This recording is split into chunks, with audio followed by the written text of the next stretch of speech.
What's up, everybody? Welcome back to the Fantasy Besties show over here on the Razzball YouTube channel this year. Many thanks to Razzball. We say it every week, but very grateful for Razzball hosting us this year. You could also find the audio of the show over on razzball.com. It's awesome that we have this home this year, guys, and Razzball's doing a lot of great things besides obviously employing me to write their DFS articles, but they also doing a live start-sit show on Sunday mornings that Bobby hosts. It's 10 a.m. to 1 p.m. Eastern time. It's a really cool show. You know, a lot of the Razzball people jump in here and there, so make sure you check that out while you're over on their YouTube page. But it was a very interesting week 3, guys, and we still have one more game to go, so we're not closing the door on it quite yet. But with me today, 2 of my fantasy besties. We got Kevin Tompkins and we got Lindellians. We are missing Coop and Loop this week, so we don't have our rhyming buddies. But hey, we got Kevin, we got Linda back. So what's up, peeps? We kicked them out, so it's just us 3 from now on. It got too confusing, Coop and Loop. I couldn't get it right, so had to cut them. My wife still can't get it right. Yeah, imagine having to keep track of 5 people. 3 is the magic number. Every time I talk, it's like, was that Coop or Loop? Yeah. It was all about the budget cuts, like in this economy. And honestly, I mean, you know, Coop was just drinking us out of house and home here. I mean, and that's also, probably what he was doing this weekend. Out. Like we didn't let him know beforehand. So sorry, guys. This is how you're learning. Surprise. Maybe we'll let him back. I mean, we'll see. We'll see how this show does. We'll see how many viewers we get. We'll see if, you know, we got a little bit more budget in there for him. And Linda, we missed you last week. I mean, I know that you were cool. You know, you got other things to do than be with us, but you're back now. And it was a good week for you. I mean, my guy, Riley Patterson, was killing it. So shout out to them kickers, right? But your boy, Jelani Woods, 2 touchdowns. But on the other side of that, your boy Nathaniel's not quite hacking it. Even though you got the W, that was pretty miserable. So, Linda, you missed last week. Take a few minutes. Talk about whatever you want. The good things, the bad things. What's on your mind? I'm glad I missed last week because you guys ate some crow. So that was fantastic for me not to be here. You know, I wouldn't have had a lot to say. I'm pretty much always right. So if I had to miss one, that was the one to miss. That being said, this weekend, in terms of for sports, win-loss records, I had OU and Texas lost. As an Oklahoma State fan, that's as good as it gets for me. The Chiefs lost to Jelani Woods 2 touchdowns, and the Broncos won whatever it was that they played last night. So as a whole, it was a great sports weekend for me. Oklahoma State had a bye, so I didn't even have to worry about them. That's perfect. But yeah, the concern is large and in charge when it comes to the Broncos right now because we're not riding anything but whitewater rapids. And I was promised fun. It hasn't been fun. It's been bumpy and I've been thrown off board a few times, but we did see a glimpse of the Russell Wilson we're used to in one drive. And then the very next drive, they went 3 straight runs and a 3 and out. And it's going to be okay. I think it's going to be okay. So stay there with me for a second, Linda, because obviously, you know, we were all expecting a lot. Russ coming over to Denver. Everybody had high expectations. None more than you Broncos fans, right? So after seeing 3 weeks of whatever this is, we put some blame on Hackett. We put a lot of blame on Hackett. We put some blame on Russ. Maybe they're not gelling. Maybe, you know, they can't figure out the run game. What is it? Because there are talented players on this roster. Is it all Hackett's fault? What's going on? I don't have an answer to that. I think a lot of it lies with coach and game scheme and what they're letting Russ do. But it's everything, man. It's just like you said, it's just not gelling in the worst possible way. It's the worst textured food it's tapioca pudding. That's what it is. That's how we're gelling right now. All right. So and Denver Broncos equal tapioca pudding. You heard it here first. Well, let me at least say, just in the Broncos' defense, that the same system, Aaron Rodgers, it took him a little bit of time to get used to everything with terminology and everything. So I'm not super worried about the Broncos. We're first in the AFC West too. So yeah, there's going to be an adjustment period. So Cortland Sutton's still eating. Javonte Williams is eating to a degree. There's still weapons there that have to get kind of, molded in with everything. But once that all happens, I think they're going to be right up there, with the top teams in the AFC West and into the top teams in the AFC. Might take a little bit.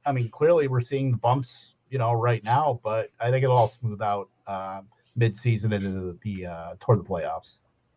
And I think the key part me to be a patient person, Kevin. Yeah, imagine being a patient person like anytime. Could not be me. I think the key part that you said was where they sit in their division, right? Like their division's a little bit of a mess right now. So it's giving them time to gel. It's giving them time to figure it out. So even though they're having these blunders, they're pulling off wins in these, cricket matchups or whatever that was that we saw yesterday. And it's giving them some time to get their stuff together without really falling behind the division. So that's a good point, Kev. So, that matchup or that game or cricket match or whatever you want to call it that we watched last night was pretty disgusting. So take us to the other side of it, Kev. What was your favorite thing that you saw yesterday? Jalen Hurts for MVP. I'm putting it out there right now. Like Jalen Hurts just the thesis of Jalen Hurts was, well, maybe he'll have that Josh Allen like career path where, he was objectively bad and then he got a stud receiver and now they're growing together. And who better than your best friend, AJ Brown? But yesterday it was new best friend Devonta Smith. JB, you know a little something about that. Certainly Devonta Smith. Yeah, but Jalen Hurts, he didn't do too much on the ground yesterday, but 300 yards, 3 touchdowns. Right now, we love to react to everything in real time. He's looking like the MVP right now. And as the kids say, it's not particularly close. So look out for the Eagles. Add Jalen Hurts to those weapons with adding in Dallas Goedert to that defense who the other shoe finally dropped on Carson Wentz. If you read the Fantasy Life newsletter, I did kind of foreshadow that a little bit in the Sunday morning. It's Eagle season, baby, right now. It is, and we're going to compare him to another guy who's looking like a front runner for MVP also a little bit later in the show. So stay tuned for that. Romeo Doubs? Yeah, exactly. But thank you for that, Kev, because one of the things that was my favorite thing to watch yesterday was hard-nosed defensive football, watching my Tampa Bay Bucks go up against your Green Bay Packers. And although the result wasn't what I would have wanted, it was a hard-nosed defensive football game. And a lot of people, and we live here in this fantasy football space, we want points, we want scoring, we want, touchdown after touchdown after touchdown. And that's great for fantasy football. But every once in a while, I like to be reminded of what made me love this sport. And it was watching that Bucs defense in the 90s, that hard-nosed defense, that come get it. You held that ball, we're going to knock you out. We're going to make it hard for you to score. We're going to grind the ball. Like, that's the type of football that I like to watch. And it was nice to see that again. And it was nice to watch that game. Last night, Luke made a comment in our group chat like, they scored too many points now for JB in this game. But that wasn't good hard-nosed football. That was just bad football. Like, there's a big difference between that football needed like rhinoplasty.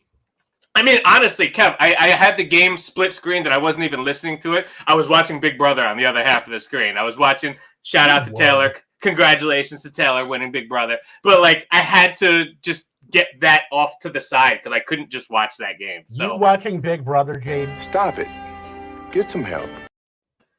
Hey, Linda was watching it too. Don't even doubt it. No, she wasn't. She does not. Her best friend watches it, so when it's Big Brother season, I know because I can't fucking get a hold of her. But well, we tweet about it. Craig's and I, we tweet about it. Yeah, she's got you guys do like fantasy football for Big Brother, and I don't. But no, I don't watch it. I read though. I put it on mute and read. Nice. So, Toronto Dave. It's a Scott Fishbowl. It's a SFB 12 Potathon chair, Dave. Yeah, the real ones watch House of the Dragon on Sundays. If they're gonna watch anything, I just got. I'm not gonna say anything. I don't want to spoil anything. Propaganda, and then I'm done with HBO. I just needed Malcolm Rodriguez content. Malcolm Rodriguez was having some trouble in coverage yesterday, Linda. I know we love our guy, but he was having some trouble in coverage. That was definitely his biggest knock was his coverage play. So, he'll work on it. That's all you can do. And he will, because he's that type Got of a player. fucking monster tackle on Dalvin Cook too. So, I got to look at both sides here for my boy. Absolutely. with Yes. Yes, I'm Scampers. okay with his take. Yes, Scampers. American Gladiators over everything. I miss that show, man. Gimme me versus Loop and like the jousting where we got the little, the Q-tips. Gladiators ready. Contender ready. What was that? What was that game that you had to like run through the thing and they had like the gun with like tennis balls? Yep. And then you had to hide behind the thing and try to hit the target. And half the time they would just like grab something and shoot and run to the next one, not even try to hit the target. I forgot what it was called, but that was awesome. That was the best game. That one and the one where you had to go through, you had to take the ball, like get it through to like the other like. Where there was two little baskets on both ends. Yeah, and you had to like dodge and weave, dive and dodge. My best friend and I used to play those games in my basement. Like we would set up my basement and put like a basket on each end and try to play that game and just tackle the crap out of each other. How much drywall did you have to fix? A lot. What was the one on it was on VH1 or MTV and they like made up their professions and stuff and it was like Blowout or before we Americans made it into Blowout, it was like that other game. What the hell was it called? What? Wipeout? Yeah, no, that's what I meant. Not Wipeout, but the original one. I was going to say Blowout's like a bad... Oh, with the Asians, right? The Asian version of that? They dubbed over it, yes. Yes, and then we just stole it. Yes. Oh, I forgot what it was called. Somebody tell me what it was called. Somebody in the chat. What was it called? That was funny. From game shows. That was funny. Speaking of game shows, we got to get Besties Game Night back here. So, Kev, let's start working on that. Let's figure out a time for that. You know what? I did the last one. I was the gracious host. It's Coop's turn. Chip Periwinkle. Chad Summerstein's got to get on that. All right. So we talked about Dalvin Cook a little bit. Let's talk about his teammate because he was one of our fantasy duds this week. And Justin Jefferson now 2 weeks in a row has been a bit of a disappointment. I mean, yesterday he only had 4 fantasy points or 4.4 or something like that. But there was a lot of high-end players that were kind of fantasy duds this week. You look at Justin Jefferson. Jonathan Taylor, only 12 points, and CMC, only 13.5 points. And, that's still decent, but that's not what you expect from your number 1 and number 2 fantasy pick. Deandre Swift, 7.5 points. Alvin Kamara, 7 points. Joe Mixon, under 7 points. And Aaron Jones, only 5.5 points. These are some high-profile, big-name players that just laid a dud in fantasy football lineups this week. So which of those guys, or maybe somebody different than those guys, but which would you say, Linda, is the biggest disappointment? Are you concerned about any of them? And are you looking to trade any if you have any on your team? I'm a bad trader. It makes me massively anxious. But I will say, I think with Swift, you kind of know what you're getting with him. He's been injured. So am I making a weird noise? Nope. Okay, I heard a noise. So Swift has been injured. He hasn't had a whole lot of volume. It's just he's had 2 50-yard runs, So I think you kind of took that gamble starting him in your lineups. I'm going to take that gamble every time. Where I drafted Swift, I'm not going to bench a guy I drafted that level of ADP probably ever. I think probably the biggest concern... I don't know. It's hard to be concerned about Justin Jefferson, but right now, 2 games in a row where it was just not great production is certainly concerning. The quarterback play overall has been lower, I think, this season so far. I thought Kirk Cousins was going to do a lot better in that new system, and it's just been not great. So that's probably my biggest concern right now, just because of where you had to draft him. Oh, and Baker Mayfield killed Christian McCaffrey. So that's also that's a concern as well. And DJ Moore. And I know Kev's pouring one out for DJ Moore right now. But I think you're right. And I think Swift, where we drafted Swift, it's hard to keep him out of the lineups. Although now we might have to keep him out of the lineup because it looks like he might be out for a couple of weeks. So, we might have to at this point. But, yeah, if he's out there, it's hard to keep him out because I was just talking to somebody day before yesterday, that was asking me about a trade, and he was going to be trading away Swift. And I was like, dude, I think when that guy's out there, he could be a league-winning type of back. So I wouldn't trade him unless you're in dire need and you have an abundance of running backs. Hold on to him, let him get healthy now, and then we could put him back in our lineup. But yeah, I think you're right, Linda. What about you, Kev? I'm not really too concerned with any of them because I haven't drafted any of them besides Justin Jefferson. So I guess maybe Joe Mixon. I've never really been enamored with him anyway. I think last season was probably his best outcome that he'll have or close to it. Just everything kind of fell with his health and just the state of the offense, where at the beginning of the season up to the midseason, they were pretty run heavy. And now with Higgins, now with Chase, now with, obviously Boyd, and then their ramp up in the passing game, it kind of renders Mixon more of a 2-down guy where he has to get the touchdowns to be able to get a ceiling outcome. Swift, I'm not concerned about. He's a stud whenever he's out there. And then Aaron Jones, it's just tough games. Chicago. I mean, he certainly got his against Chicago, Tampa Bay. You kind of see where, it wasn't going to be his, ceiling outcome game. Those games, they're few and far between, but, he's very consistent when he is out there. CMC, I'm a bit concerned about just because Matt Rule and Baker Mayfield are like a match made in heaven. They're both a couple donks that don't deserve to be on a football field. Jonathan Taylor, the Colts might just suck. Like, honestly, they got a big win. The Chiefs did everything they could do to just lose that game and then did. But I still think the Colts are like a 6-11 team. I don't think they're a good team at all. Ryan. I think the Chiefs were their own worst enemy yesterday. How long did you have that one queued up? Like, my God, that thing was in the holster just ready to come out. Taylor I'm concerned about because he's gotten a little more usage in the passing game, but he still is in danger of being game scripted out. And that passing game is just bad. Like we saw how the stone worst it could get last week against the Jaguars. He got shut out without Pittman. Now they have Pittman, but everybody knows that he's getting the ball. I mean, that helped Jelani Woods, but how are we really relying on, Jelani Woods to be out there more often than Colin Granson and Mo Alley Cox? Probably not. I mean, I hope so. Counting on is strong, but I'm hopeful. Right. That also assumes rational coaching too. So, so that's where I kind of stand with those guys. Probably the least concern is with Swift when he's out there, but that's going to be tough. Jamal Williams is probably going to be getting that start here. I will go over that in the famous Kevin Tompkins injury report later. I'm glad you touched on Aaron Jones a little bit because that was a bad matchup against the Tampa run D. Everybody knows they've had a tough run D for the last couple of years. It might be a good opportunity for people to buy low on an Aaron Jones coming off a down game with the A.J. Dillon, split backfield that people have been scared about since draft season. Do you look at any of these guys, Kev, as somebody that you would be looking to buy low on right now after a couple of down performances? I mean, buy low on Aaron Jones. You want to know their schedule coming up? New England, they'll be favored by probably a touchdown or more in that game. Giants, Jets, Washington, Buffalo.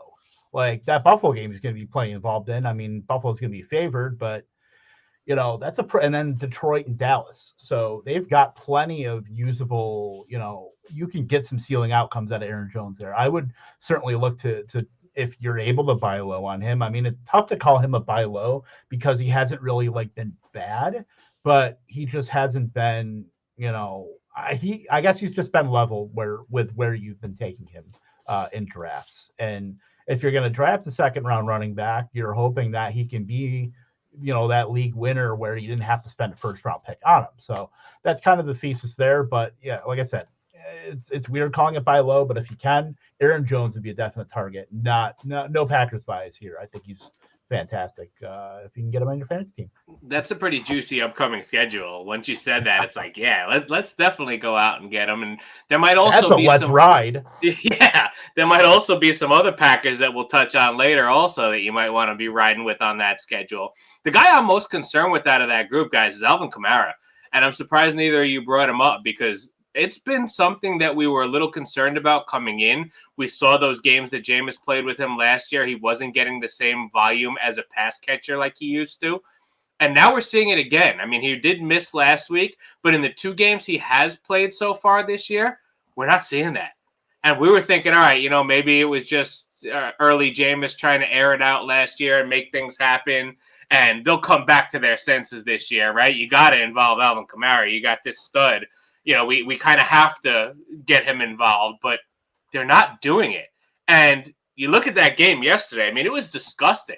So you'd like to think that maybe they'll come back from that and say, okay, we have Alvin Kamara here. We need to use him, and then maybe we'll play competitive football against bad teams like we didn't do yesterday.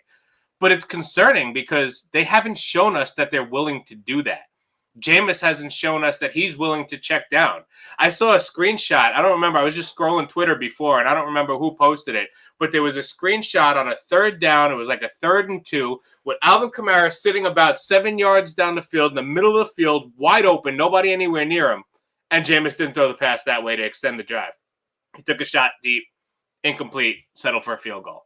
So, these are the things that make me concerned about Kamara because the talent's there, but they're not using him the way that they need to, and that's scary for me. Yeah, he got to bump up in routes too. And the crazy thing is, Michael Thomas left the game, Jarvis Landry left the game. It was like Chris Olave, and that was a prime spot for him to be able to at least just soak up garbage, receptions and all that. And he didn't even do that.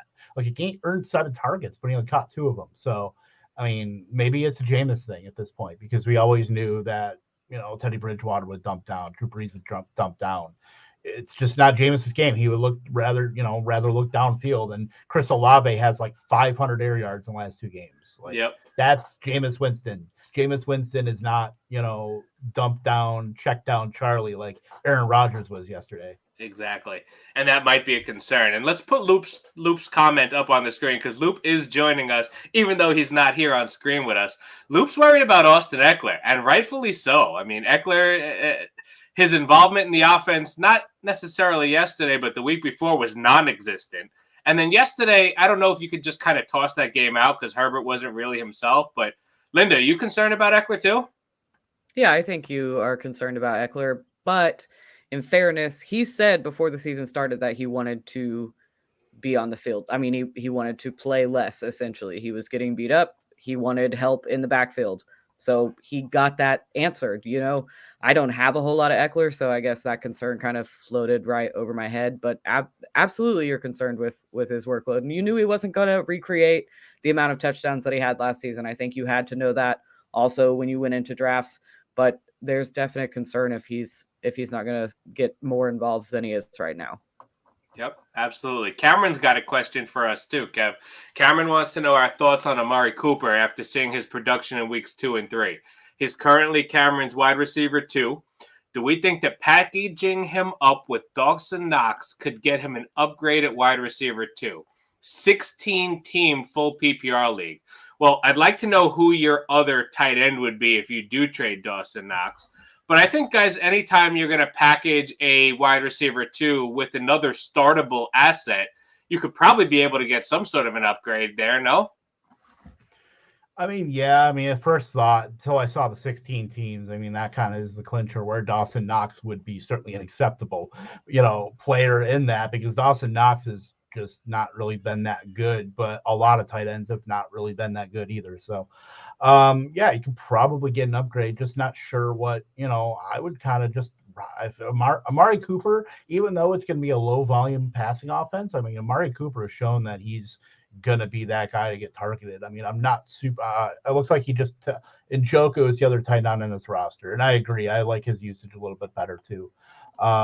Yeah, I mean, with Njoku and Amari Cooper, I mean, that's the thing. That's pretty much 50% of their passing game right there. That's at least the 2 guys you can bank on there. So, I mean, I don't know what you could do. I don't know really an upgrade that you can make. I mean, I think I would ride it out with Cooper while you have him. I mean, maybe trade Knox and see if you can get a buy low guy. I don't know, like a Robbie Anderson or something like that. I'm trying to think of guys that you can get there. You might be able to get a Romeo Doubs. You might be able to get for him. So, I mean, obviously a tight end with only just so many finite options is certainly worth something there. I mean, Dawson Knox on a clear, great passing offense.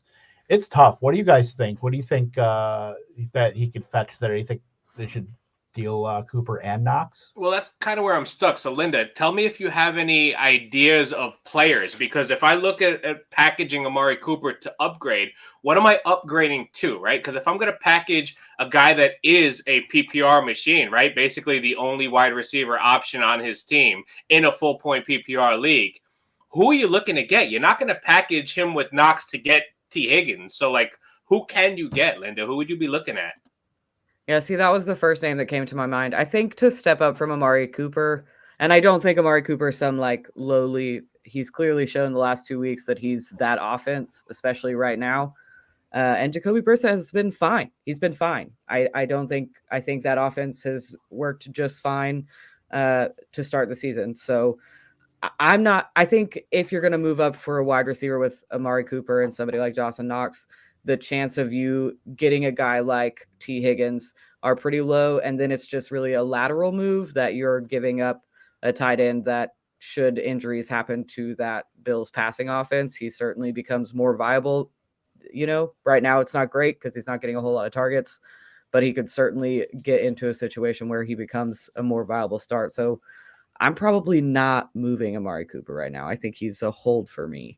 Again, not a very good trader. Makes me very nervous. But I think you're most likely to move lateral with something like that instead of up. Yeah, Cameron, I think we're in agreement that you should hold put there. If you want to take a stab at something, maybe just throw some offers out there or just have some conversations. If it's a league of friends, family, people that you're close with, that you text with, throw some feelers out there. Maybe the Justin Jefferson owner's panicking. Maybe, the guy that has T. Higgins also has Jamar Chase and doesn't want to have both of them and is just looking for an opportunity to trade. So, maybe it's someone out there looking to make a deal. If you can throw some offers out there for an upgrade, go for it. But if you're going to make a lateral move, like Linda said, I'd stay put and be confident in Cooper there. We got one more post-trade question here. We got XX Day, who said that I traded Hollywood and J-Rob for Derrick Henry. Did I win with the buy low, sell high? I don't know. I don't like saying a team won or lost without knowing their team because I will say it. Can I say it? Go ahead. I know you don't love Derrick Henry, so I know what you're gonna say. No, I just don't like it. Hollywood Brown certainly made had a great end of the game. Just racking up targets. I think he has like 17 targets. And what he ended up with. And J-Rob has been like the medical marvel of, fantasy this year, coming back from Achilles injury in December. So, and then Derrick Henry, he had a good game last week, but I guess that is, obviously that's buy low, but I'm just not sold on that offense and sold on Derrick Henry off of that foot injury. He has not looked the same. It's a tough proposition to trade two proven, I would say proven producers through 3 weeks, Hollywood Brown and J-Rob, to kind of, I don't know what the ceiling is for Derrick Henry right now, but I don't think it's what it was before. So I would rather have the two quality players there. At least James Robinson has pretty much made Travis Etienne look like expensive Rex Burkhead through 3 weeks. It's sad to say my brand took a hit these 3 weeks, but I'm not feeling the Derrick Henry trade. I kind of agree with you. I think it was giving up a lot, but then Day came back and said that he now has Najee, Derrick Henry, and Damian Pierce. So with that running back core, he kind of needed to make a move for a Derrick Henry. He needed somebody like, yes, Pierce is stepping up now and looks to be taking over that backfield, but Najee's been questionable. He's been battling injuries. So look, man, I always say this is why I don't like picking winners and losers of trade. If you feel that it helps your team and it improved your team, then you won. That's the way I look at it. If in any trade, we could look at it from 3,000 feet in the air and say, well, player versus player in a vacuum, we like this side versus that side. But as long as you feel like a trade helps your team win, man, I'm with you, Day. If you think that helps your team win, go on, go get it.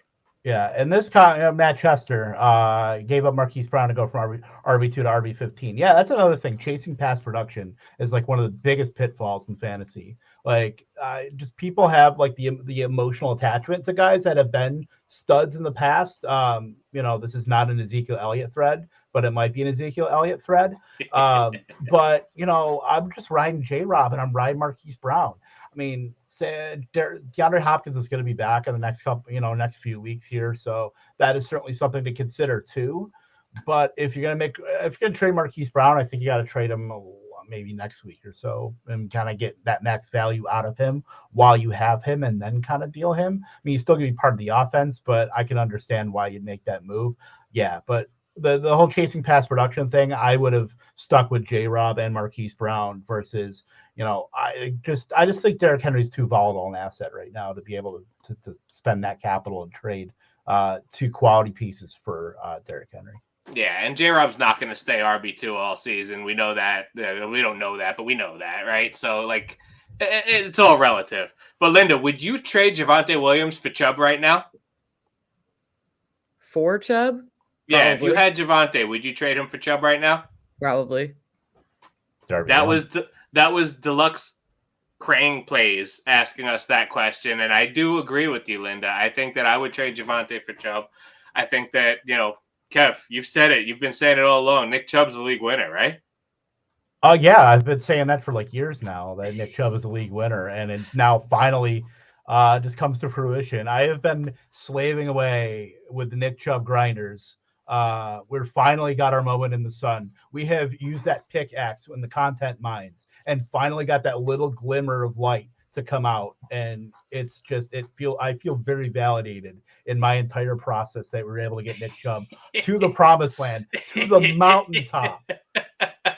Well, while you're taking an undeserved victory lap, let's get into our victory laps now, because last week we did kind of eat crow, like Linda mentioned before. We talked about a few of our preseason misses, like Amon-Ra St. Brown and Cole Kmet, and we went into all that last week, right? So congratulations, Cole Kmet, by the way, for scoring fantasy points. Upgrade. But let's take a few minutes today, guys. Let's talk about some hits. It could be hits from this week. It could be hits that were, guys that you talked about going into this season that so far are looking good. So, Linda, I'm going to start with you. Who is your victory lap this week, this season so far? Who you got? This is so cheap, and it's way early to be celebrating something like this, but it's Stefan Diggs, who I think should have been in that top tier with the Cup, Jefferson, Chase world. He's the clear-cut wide receiver one in Buffalo, attached to Josh Allen. He's been a top 10 wide receiver the last 2 years with Josh Allen. He just has the opportunity to finish as the overall wide receiver one at the end of the season. And I'm not saying it's going to happen, but I am saying he is right now. So I'll take it. Small victories. If I could just cut the season into 3-week sample sizes, I'd probably feel a lot better about Stop the count. No, but I like that. And Linda, a lot of people were scared to put him on that top tier because there was so much hype around Gabe Davis in the offseason, right? Everybody in the industry was talking about Gabe Davis. So it kind of took him down a peg. Well, it was like, why weren't we that worried about T. Higgins when we talk about Jamar Chase? Should have been more worried about T. Higgins than Gabe Davis, by a lot. Yep, you're absolutely right. I like that call, Linda. That's a good victory lap. You wipe the sweat from your brow. That's a good one right there. That was a good call. And you were talking about him in the offseason as that guy that should be in that tier. So cheers to you. Chug that truly. Kev, what about you, man? What's your victory lap?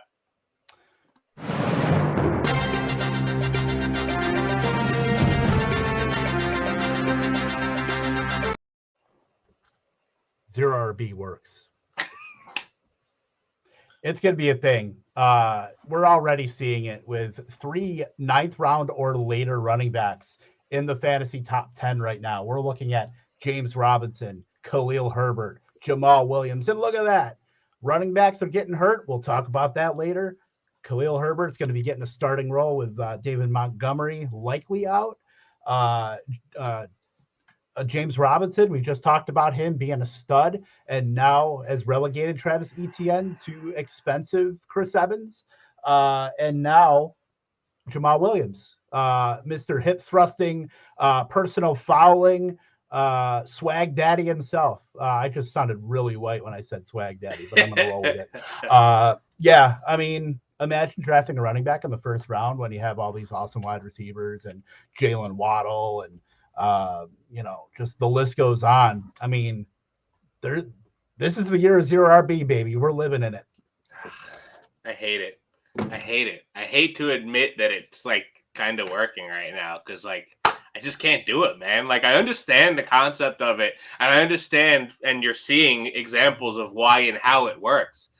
It just feels so ugly to walk out of a draft room with Rashad White as your RB2 like you were doing all freaking summer. I can't do it, dude. I can't do it. Works or not, I can't do it. So to put a bow on this, zero RB work.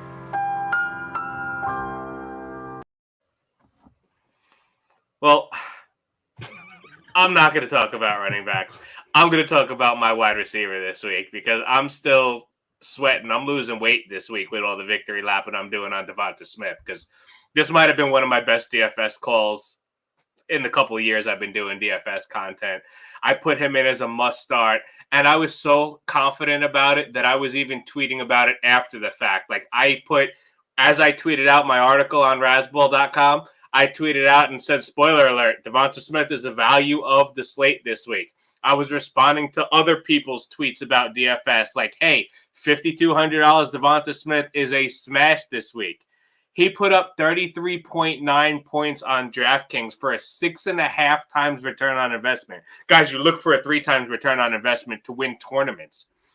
You put this guy in your lineup yesterday. I haven't looked to see who the Millie Maker winner lineup was yet, but I could pretty much guarantee it probably had him in there. It was probably a Lamar, Devonta Smith, Mark Andrews lineup because anybody who had that combination yesterday was making money. So I am so proud of that call. I'm very happy with that call, and that man made a lot of us some money this week. Yeah, I took him out of the so me, Britt Flynn, Coop, and Jacob Sanderson quad manage a Football Guys league, and Saturday night I took Mike Williams out of the lineup and put in Devonta Smith. Because you read my article? Because you read my article? Yeah, something like that.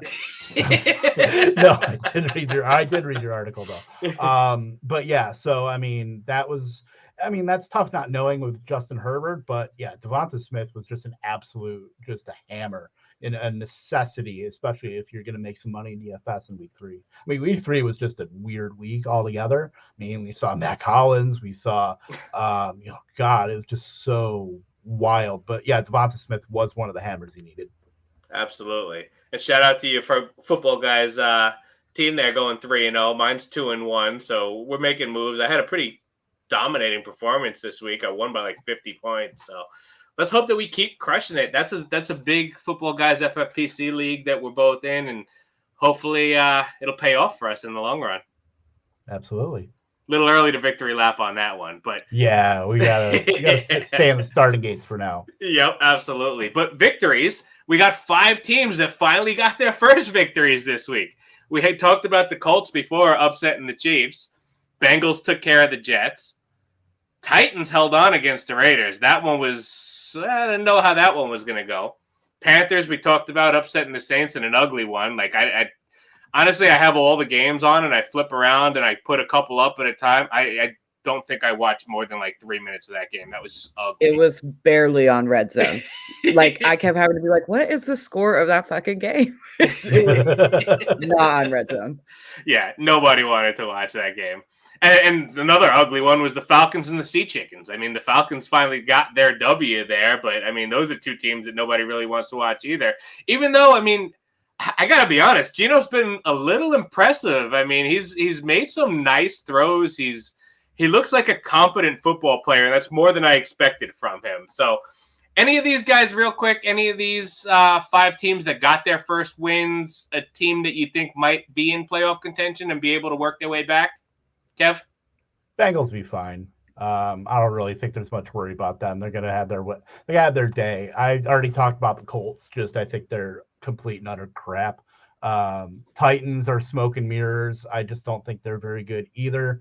As long as Matt Rule is the head coach, the Panthers are just a tire fire, an unmitigated disaster. The Falcons have some upside. I mean, after all the calls to get Kyle Pitts involved, free Kyle Pitts, they did, and then they kind of blue balled us. He got all his production in the first quarter, and then He had one catch after that in the fourth quarter. That was pretty much it. I was just sitting there waiting because I was watching Red Zone and, seeing all these highlights, and none of them were from Kyle Pitts. They were all the late game. I mean, I was watching the Packers and Bucs, but, I was flipping over trying to see at least a little something, and it was not happening for the Falcons. I mean, Drake London got that touchdown, but yeah, the Falcons, if they can finally, put some of this stuff together, can be at least interesting. I think they're going to be a fun offense. Marcus Mariota has been pretty solid too. So, say what you want there. I think he's holding off Desmond Ridder for now. But, as far as the other teams, I think the Panthers, the Titans, and Colts are kind of dust. Prove me wrong, guys. Prove me wrong. Bengals, I think, will be just fine. Well, Pierre's kind of offended in the chat there. Pierre said, whoa, Kev, whoa. And I know that's about you calling his Colts dust. Linda, what about you? You think the Colts are real? You think any of these one-win teams can get it going?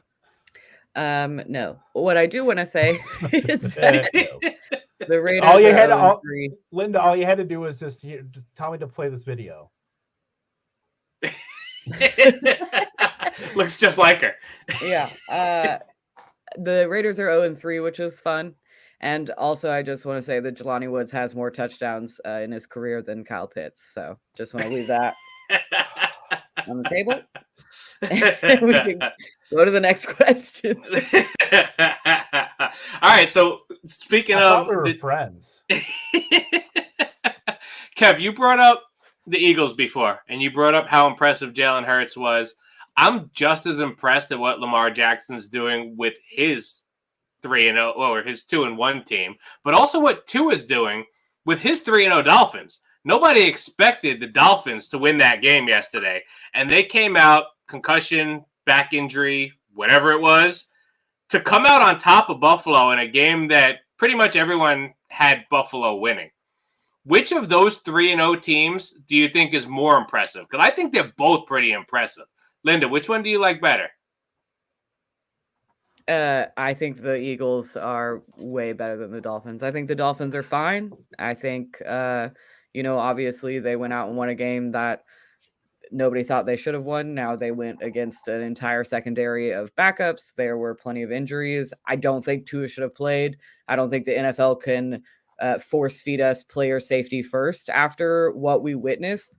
I mean, he was clearly dizzy and couldn't stand upright, but they were like, no, it's a back injury. Now I've had back injuries. They've never made me dizzy. Yeah. I have a lot of concerns. Like, that's just not something I love to see because I love the sport. I know the consequences that come with playing it. I understand the risks, but when you're seeing it play out like that, the rest of the game was very uncomfortable for me to watch. That being said, they took care of business. They won a game they shouldn't have won, and that is a good team. But I think the Eagles are just eating some crow on Jalen Hurts, who I always thought had fantasy upside, but I wasn't sure what he was going to do in the real football world. And so far, they're just playing absolute lights out on both sides of the field. So I think they're a great, great football team right now. Yeah, that wobbly Tua was not back injury, Linda. That was Linda walking out of an OSU game, Linda. Yeah, that looked like me after 14 Trulies. And listen, nobody needs to be playing like that. Yeah, and the NFLPA is looking into that and how they treated that and concussion protocol, and they are going to look into that, which I was happy to hear, just to make sure that, these guys' safety comes first, and the NFLPA is definitely out for that. Kev, I think I know your answer to this, but do the Dolphins have any chance of being as impressive to you as the Eagles? Oh, absolutely. I mean, the Dolphins' schedule, look at their schedule. Jets, Vikings, Steelers, at the Lions, at the Bears versus the Browns, Texans. Like, what's that? 4, 8. They could legitimately start 11-0. Like, I think they'll slip up one of these games, but they can come out of this AFC East. They already beat Buffalo. They already beat Patriots. So, they've got a leg up on their entire division right now, at least just with those 2 interdivisional games. So, the tough part of their schedule doesn't come to later because they have Chargers, Bills, Packers, Patriots, Jets to round out the season. 49ers, too. If you want to count them. If they scored 10 points against the Broncos. But, yeah. So, I mean, it's setting up really well for the Miami Dolphins. We always knew they were going to be kind of a track meet offense, and we daring teams to kind of keep up with them. Right now, it's looking like that. And I know there was a question too in the chat. Would you trade Waddle for Mike Evans right now? No, just replay that Kelly Kapoor video. Like, no, absolutely not. And I love Mike Evans, but yeah, I want a piece of that Dolphins offense. So I would keep Waddle in that position. I do like the fact that they're scheming those playmakers to make plays. And that's what this offense is going to look like. And we talked about it a little, I guess it was last week, where it was like, that's going to be an exciting offense that can just come back in a game like that, like they did against Baltimore. They could just get the ball in those playmakers' hands and watch them do work. And that's going to be an exciting team to watch. So I think that I would say that they're the more impressive of the two teams for me, because they did have that signature win against Buffalo and that come from behind win against Baltimore. So I'm not going to say they're the better of the two teams we're comparing, but at this point in time, they've been the most impressive to me. So, answering that question word for word, I think those two wins make them the more impressive of the two teams, but they are really both exciting, and I think both of them have a good chance. Literal ass motherfucker. That's good. But look, Tua's not going to be in that MVP conversation like you were talking about Hurts, possibly being in. I do think Lamar can be in that MVP conversation. Obviously, Josh Allen is going to be one of the front runners for that conversation, but both of those, Hurts and Lamar, are going to be in that conversation, guys. So we'll touch on that as the season progresses, and we'll start talking about way too early MVP candidates. But right now, we got the Kevin Tompkins injury report, baby. Take us through.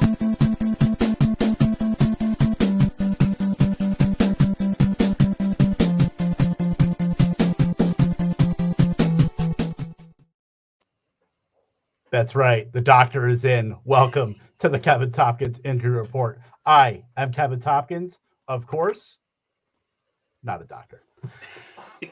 Let's start out with Mac Jones of the New England Patriots with a reported high ankle sprain, likely out a few weeks. We know those high ankle sprains are very, very dangerous. There's usually an extended time frame with those. We might be looking at the Brian Hoyer show, everybody. It might get tough for the old New England Patriots coming up here, but hopefully we get a bullish timeline of Mac Jones, and it's a lot better than the high ankle sprain, but right now it's not looking great. David Montgomery, head coach Matt Eberflus, insisting on day-to-day his status. But for that kind of ankle injury that he had, it's possible it could be that high ankle or it could be an MCL sprain. That's like the worst case scenario, both of which likely to result in multiple weeks out. We know Buffalo. We know Chicago wants to run the ball. I mean, that's the only thing that they've been able to do for the first 3 weeks of the season. I mean, they're certainly not passing the ball and show no willingness to do that. So Khalil Herbert looks like a high-end RB2 if he just slots in for Montgomery. Last week, Treston Ebner did mix in as soon as Montgomery got hurt, but in the second half, Herbert outsnapped Ebner 20-2.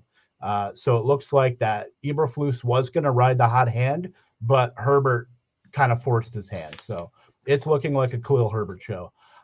In Chicago, as long as Montgomery is out, and it's likely he will be out for at least a couple weeks here. Deandre Swift, we talked about him earlier, re-aggravated his ankle injury as well as spraining his shoulder.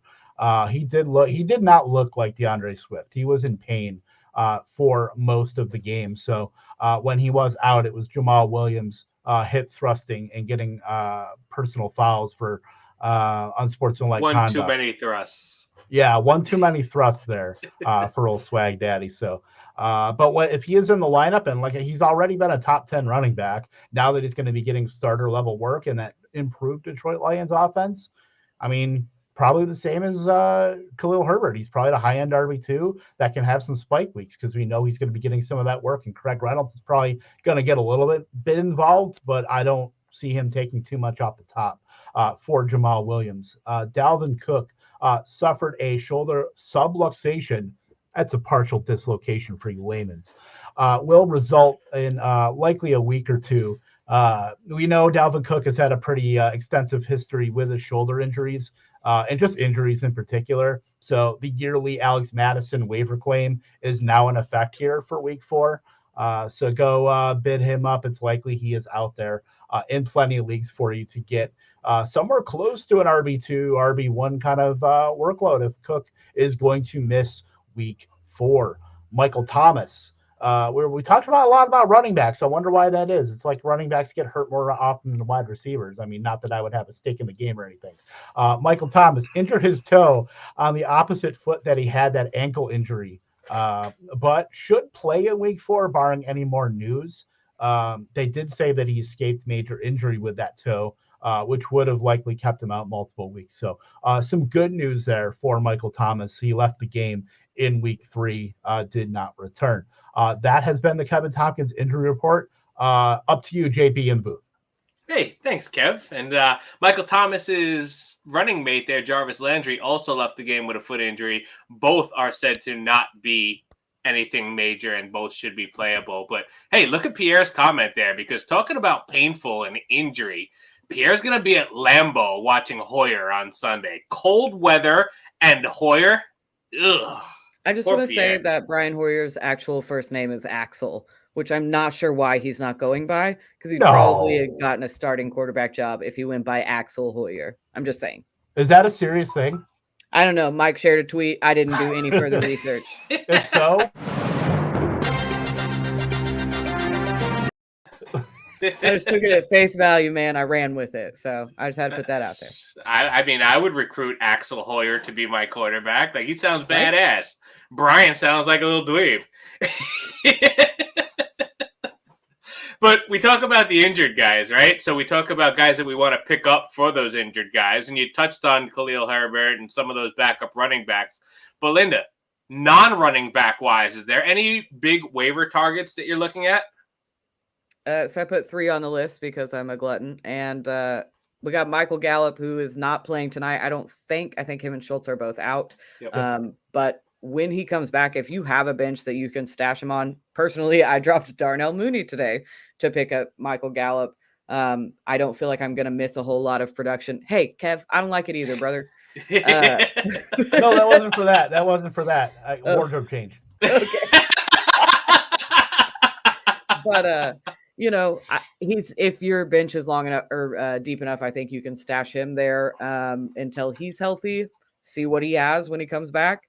Tyler Conklin is like tight end 3 so far in the season. Coop is not here. I'm sure Coop would tell me why Tyler Conklin is like a terrible bet to keep going at this production level, but he's not here. So I'm going to say whatever I want. And I say something about Randy McMichael, Linda, something about Randy McMichael. Excuse me. Michael Gallup's rostered in 36% on Yahoo, 47% on ESPN. Tyler Conklin, 21% Yahoo, 11% ESPN. And then the last one who I think you can get out ahead of the crowd on is Zay Jones. If Zay Jones has the same kind of level play as this week and week 1, in week 4, he is going to be in every single waiver wire target piece next week. I don't think he's going to meet those pieces this week, but if he continues to get 21.6% of that target share and he continues to produce with Trevor Lawrence clearly, Urban Meyer, what the fuck happened last year? Because the Jaguars look competent. Trevor Lawrence looks great. He's throwing dots all over the field, and Zay Jones and him clearly have, hey, I know. I'm just saying. They all suck. All tight ends suck. Fuck, he's better than Cole Kmet, apparently. But That's true. Zay Jones is a guy that I think next week when we have this conversation, he'll be on everybody's list. He's rostered in 10% on Yahoo, 8% on ESPN. And again, if your bench is deep enough to stash him there, I took him late in a lot of really deep drafts that he's already in my starting lineup, like without hesitation. So I'm all over that one. I love that. I have 15.5% Zay Jones shares across my rosters, and I love that call because I thought he could be that outside receiver that has the biggest threat. And obviously, Kirk's been playing great, but you look at what happened this past week, right? He had a tough matchup in the slot. And yes, I think he did score a touchdown, but he didn't have as productive as a game as we saw like the previous week. And that's when guys like Zay Jones are able to step up, and they're going to have those matchups. You're not always going to play bum slot corners. Every once in a while, you play a good one like you did this week. So I love that Zay Jones call there, and my rostership of him thanks you for that, Linda. Kev, what about you? I just want to start off by saying through 12 keystrokes, I did find out that Brian Hoyer, his real name is Axel. His father was named Axel. So he might be Axel the Second. I mean, that sounds like something out of Game of Thrones. He's not a single Axel. He's a double Axel. Oh, my God. Get the Axana Bayul takes out of here right now. We're now fantasy figure skating podcast, by the way. So for me, I threw a quarterback, a running back, and a wide receiver just to kind of go right down the line. Marcus Mariota only rostered in 21.5% on ESPN leagues. Guess what, guys? There are two quarterbacks. Actually, there are three quarterbacks, two of them being Lamar Jackson and Jalen Hurts, that have 90-plus rushing yards and multiple rushing touchdowns on the season. Jackson, Hurts, and Marcus Mariota. So if you want that rushing upside, you don't have to pay a lot for it. Go get Marcus Mariota. The schedule toughens up just a little bit because they do play Cleveland, at Tampa, San Francisco. That's a bit of a stretch. But if you have, for some reason, Mac Jones or you're waiting on Dak Prescott, you're playing kind of quarterback carousel and you're looking for maybe someone that has a little bit of spike week potential with the two weapons. We know Drake London and Kyle Pitts, Cordell Patterson as well. I mean, why not take a shot on Marcus Mariota? So I like him definitely as far as a quarterback waiver claim. Khalil Herbert, we touched on earlier. I think he has RB1 spike week potential, probably more of an RB2 with the strength or lack thereof of the Chicago Bears offense. I think he can put up yards. I think he can catch the ball. I think he can get receiving yards. Don't know about the touchdowns, but at least can get you some, he's going to get used in the offense. Like, if Chicago's going to do anything, it's run the ball. So, I mean, I like him there as far as if you need a running back and you have the Dalvin Cooks or DeAndre Swift. You're looking for those guys. If you have David Montgomery, go get Khalil Herbert. I mean, no matter what league you should be in, he's probably, if not the top waiver claim, at least probably in the top 3 of guys that you should be getting right now and putting a lot of your budget. Or if you have like the number 1 or number 2 claim, using that for a running back that could probably get you 3-4 weeks of production there. And then Romeo Doubs. Romeo Doubs got a huge spike in his route percentage and his snap percentage last week. Was the most productive of the Packers wide receivers last week against the Tampa Bay Buccaneers. Sammy Watkins is out. We know Alan Lazard is going to be getting most of the routes, most of the snaps, but he's really not a target earner in that offense. And we've been waiting on one of these young guys to be able to step up. Christian Watson did not play in week 3. That gave Romeo Doubs a big opportunity. Ran 95% of routes, caught all 8 targets, 73 yards and a touchdown. Granted, they were a little bit shorter. His ADOT was not very high, but Aaron Rodgers had to do a lot of checking down from what Tampa gave him on defense. That was a slugfest. So I can see that opening up quite a bit as the schedule softens up for Green Bay. Like I said, they play New England. That's Giants. I mean, that's a pretty good, at least a trio there of teams that Green Bay can pass a little bit on. If Romeo Doubs is for real, like, get it on the ground floor now, because if you don't get him this week, you're probably not going to get a shot at him. Yep, I like that, Kevin. I love the Mariota call because if you recall, as we were texting through the preseason, he's the guy who I'm rostering as my quarterback in my dynasty league, kind of in a rebuilding year. And I was afraid that he might actually be too good for fantasy for my rebuild because he might not be the greatest of NFL quarterbacks, but he's good for fantasy. He has the rushing upside, like you mentioned, and he's showing it. Like, even with the tough matchups that you're mentioning, he's going to get pressure. He's going to have to scramble. He's going to get rushing yards out of that. So, I like that call a lot because that's somebody, like you said, there have been some quarterback injuries, people who are playing quarterback carousel. That's a guy that's out there. So you can grab him. And while he's not that sexy option because he's not like that top tier actual quarterback, he's a good fantasy quarterback. He puts up points. So I like that. A couple of guys I'm going to mention are just sneaky stash guys. Guys that if you're 3-0, if you're 2-1, you have a deep bench, guys you want to just kind of hold on to that might be there for your playoff run. One of them at quarterback would be Kenny Pickett because I feel like that team is going to transition over to Pickett at some point. It might not be in the next week or two, but by midseason when you're making your push for the playoffs and making your playoff run, I would pretty much guarantee you that he's going to be the starting quarterback there at that point. So that's a guy that you could pick up and stash. And Tyler Algier, I mean, you look at what Cordero Patterson's doing. He's putting up great numbers as a running back, but they've said it, and you saw how he wore down at the end of last year.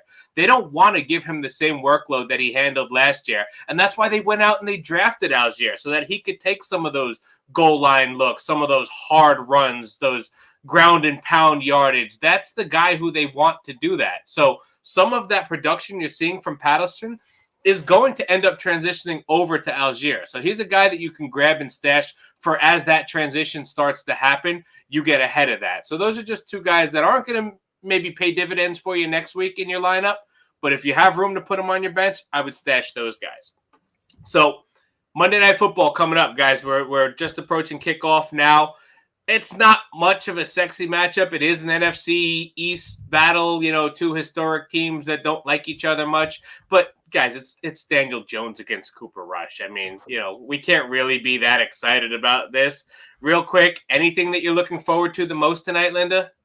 If you change the narrative to it's Saquon Barkley versus Ezekiel Elliott, it becomes a little bit more interesting, or that's really it. That's really the only angle I got for you. But I'm going to watch all 4 quarters because it's still too early in the season for me to bail on football games. Yep, that's right. Kev, anything you're looking forward to? I mean, if we want to really change the narrative, I think it's Peyton Hendershot versus David Sills, but that's just me. Of course. I had to start David Sills this week, so we all have to pinch our pennies in this economy. I'm just saying, I put this into one of the group chats about Peyton Hendershot. I just have a feeling. I put him into a showdown lineup just for funsies. So we'll see. Might be the only person who rostered him. Maybe. Slate winner there for you. I'm looking forward to seeing if CeeDee Lamb actually gets involved in this offense. I mean, I have a couple of shares of CD where he was falling to me in drafts, and so far they've been disappointing. And obviously, you kind of take some of that with a grain of salt, losing his quarterback. But I mean, if the guy's as talented as we know that he really is, let's see him step up with a backup quarterback in a game they need to win against a divisional opponent that is a surprising 2-0 that you want to put back on their behind today. So I'm looking to see if we can get a little bit of the expected CeeDee Lamb tonight. So that's what I'm going to be looking for. Final thoughts, guys. Final thoughts. Real quick. Kev, anything you want to say as a final thought? 0 RB works. That's all I got. Oh, did I say that out loud? My hey, bad. You know what? Linda is pretty much 0 RB adjacent too, so we'll roll with that. Yeah, I got some 0 RB in me. I'm like the redheaded stepchild. A recreational 0 RB enthusiast. Every kind of strategy just crammed in. Whatever I'm feeling. I let the truly pick. Let the truly pick. Nice. Final thoughts, Linda. No, I don't have any final thoughts, but it was good to be back this week. Yes, it was. It was good to have you back. And my final thoughts were, children are amazing, guys. My son is turning 1 in 2 weeks, and he's starting to walk, and it's amazing just watching the progression of his life from the time he was born less than a year ago to where he's at now in a year. Just hearing the dad, seeing him play with the dog, seeing him start to take his first steps, getting more rushing yards than Joe Mixon yesterday. I mean, go to my Twitter page. You'll see a really cute picture of him in a Bucs hat from today and a video that I posted yesterday, him walking. So my closing thoughts are just around my little boy. I love my little boy. But thank you to all of you guys out there. Thank you to anybody who tuned in today, anybody who chimed in on the chat. Thanks for your questions. Thanks for your interactions. Thank you to Razzball for hosting us here. Definitely check out the Razzball YouTube channel, the Fantasy Besties Twitter page, and Razzball.com. For Kevin, Linda, and the not present Coop and Loop, I'm JB Barry. We're the Fantasy Besties. Have a great week, and we'll see you next Monday.